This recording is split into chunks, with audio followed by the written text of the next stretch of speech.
In the last segment, we were talking about stoichiometry, having a balanced equation, a starting place and ending place, making a plan, and converting.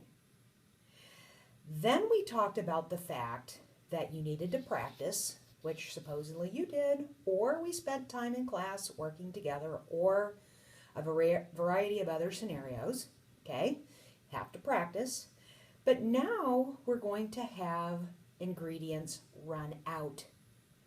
As a reminder, our conversions or our plan is like a toolbox. And so I have summarized some of the ones here.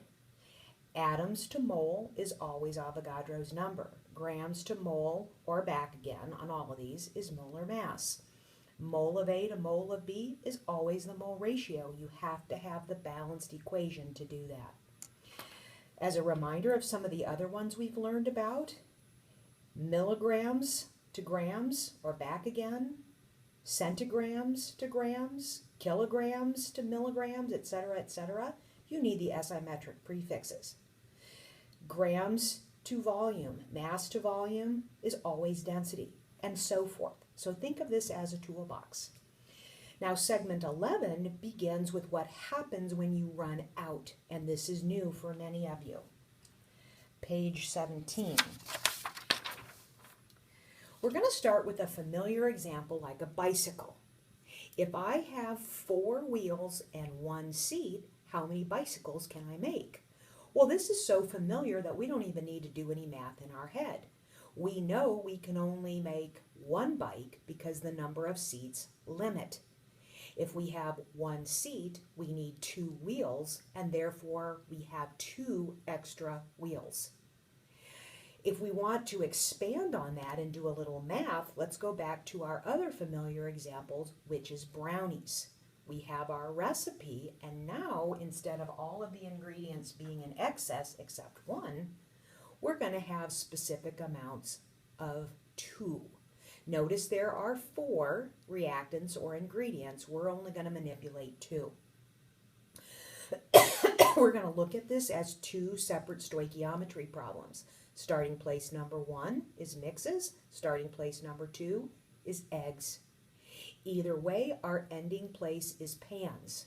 To go from here to here, you need the ratios, which you get from the recipe. When we cancel and solve for pans, we see that 2 pans is the max we can make, because when we make 2 pans, our mixes runs out, and therefore the mixes will limit.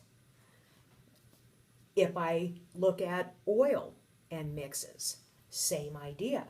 1 mix is a starting place, 1/2 cup of oil is a starting place. We want to know how many pans we can make. We use our ratio. We figure out 1 pan is the max we can make before the mixes runs out, and therefore the mixes will limit. Well, we want to do the same thing with our balanced equation, okay? And it's the same idea, it's just more math.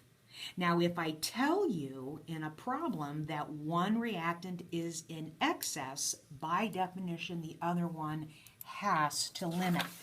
So, for example, if I say on page 15 that oxygen is in excess, we know intuitively that the CH4 must limit. We don't have to figure that out by ourselves. Okay? All right, page 18. What about when you are not told which reactant limits? Well, you have to figure it out on your own, and this is a lot of math. Okay? So, let's try this one. Here's a reaction. It doesn't fit into one of our categories, so I would not ask you the type, and it's already balanced for you, so I wouldn't ask you to balance it and give me the sum of the stoichiometric coefficients. But here's the wording. What is the maximum yield of this product when we have this specific amount of bromine and this specific amount of ammonia? Which is limiting? Well, we have 2 stoichiometry problems now. So it's like double the work. 123 grams of Br2 is one starting place.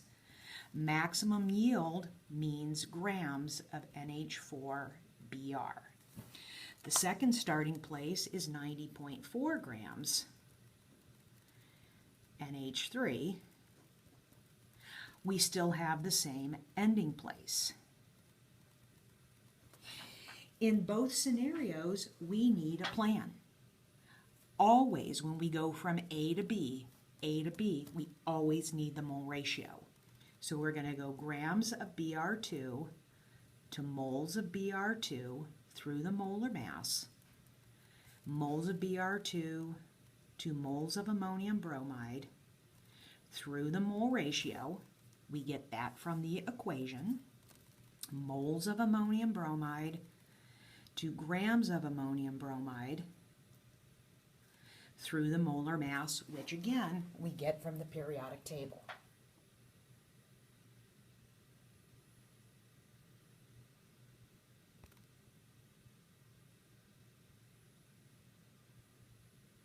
Okay? Grams of bromine to moles of bromine to moles of ammonium bromide to grams of ammonium bromide. Okay? Our part B is going to be a similar plan, except now we're starting with ammonia. Grams of ammonia to moles of ammonia to moles of ammonium bromide to grams of ammonium bromide. Same idea. Molar mass, mole ratio, molar mass. Okay? Now, for the sake of moving the problem along, I'm going to give you the molar masses. Molar mass of Br2 is 159.8 grams per mole. Molar mass of ammonium bromide is 97.9 grams per mole. And molar mass of ammonia is 17.0 grams per mole. Okay? So see if you can set that up, and in the next segment, I'll have it laid out for you, and you can check your answer.